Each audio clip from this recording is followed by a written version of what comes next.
اعوذ باللہ من الشیطان الرجیم بسم اللہ الرحمن الرحیم سورہ کہف چیپٹر نمبر 18 آیت نمبر 86-87۔ اور رسولوں کو ہم صرف خوشخبری دینے والا اور ڈرانے والا بنا کر بھیجتے ہیں، اور منکر لوگ ناحق کی باتیں لے کر جھوٹا جھگڑا کرتے ہیں تاکہ اس کے ذریعے سے حق کو نیچا کر دیں۔ انہوں نے میری نشانیوں کو جو ڈرا سنائے گئے ان کا مذاق بنا دیا۔ اس سے بڑا ظالم کون ہوگا؟ جس کو اس کے رب کی آیات کے ذریعے یاد دہانی کی جائے تو وہ پھر اسے منہ موڑ لے اور اپنے ہاتھوں کے اعمال کو بھول جائے۔ ہم نے ان کے دلوں پر پردہ ڈال دیے ہیں کہ وہ ان کو نہ سمجھے، اور ان کے کانوں پہ ٹاٹ ہے، اور اگر تم ان کو ہدایت کی طرف بلاؤ تو وہ کبھی راہ پر آنے والے نہیں ہیں۔ اس آیت میں اللہ سبحانہ و تعالیٰ نے پیغمبر کے بارے میں بتایا ہے کہ جو بھی پیغمبر ہے ان کا کام یہ ہے کہ وہ پیغام پہنچانا۔ ظاہر سی بات ہے، اللہ سبحانہ و تعالیٰ جو ہے ان میں سے ہی کچھ لوگوں کو سلیکٹ کرتا ہے۔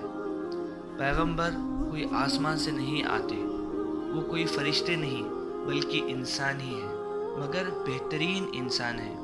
وہ لوگ کیا کرتے ہیں، ان میں سے کسی ایک کو اللہ سبحانہ و تعالیٰ جو بہترین شخص ہے اس کو سلیکٹ کرتا ہے تاکہ جو اللہ کا جو پیغام ہے، اللہ کا جو میسیج ہے وہ لوگوں تک پہنچا سکے۔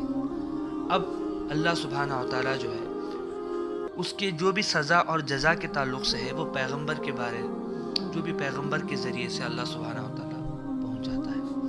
اسی طرح سے اللہ سبحانہ و تعالیٰ جب یہ دیکھتا ہے کہ یہ لوگ غلط راستے میں جا رہے ہیں تو پیغمبر کے ذریعے سے آخرت کے بارے میں بتاتا ہے کہ دیکھو جو تم غلط کام کر رہے ہو اس کا جو اگلا رزلٹ ہے، یہ کام کرو گے تو آخرت میں یہ سزا پاؤ گے۔ جب مکہ کے مشرکین کے سامنے جب یہ بات کہی جاتی تھی تو اس کے ڈرنے کے بدلے اور اپنے اعمال کو اچھے کرنے کے بدلے وہ پیغمبر کا مذاق اڑاتے تھے، اور جو پیغمبر جو دلیل دیتے تھے اس میں پوری بات سمجھ نہیں کی آتی تھی کہ یہ اللہ کا پیغمبر ہے اور جو غلط کام کرنے پہ سزا ہونا چاہیے، یہ بات عقلی دلیل ہے، مگر اس کے باوجود لوگ اس کا انکار کرتے تھے۔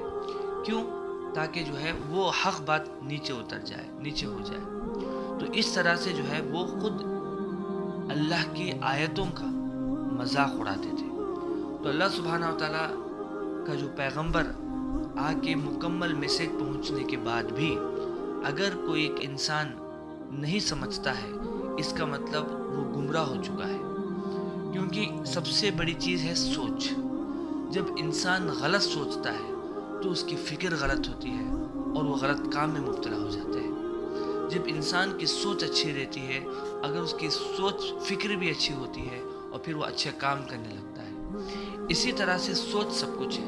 جب ایک شخص نے یہ سوچ لیا کہ جو بھی پیغمبر یہ بولنے والا ہے اس کا میں انکار کروں گا، چاہے اس کے پاس کوئی دلیل نہ ہو، تب جو ہے اللہ سبحانہ تعالیٰ اس کے دلوں پہ مہر ڈال دیتا ہے، اس کے دلوں کے درمیان میں پردہ ڈال دیتا ہے۔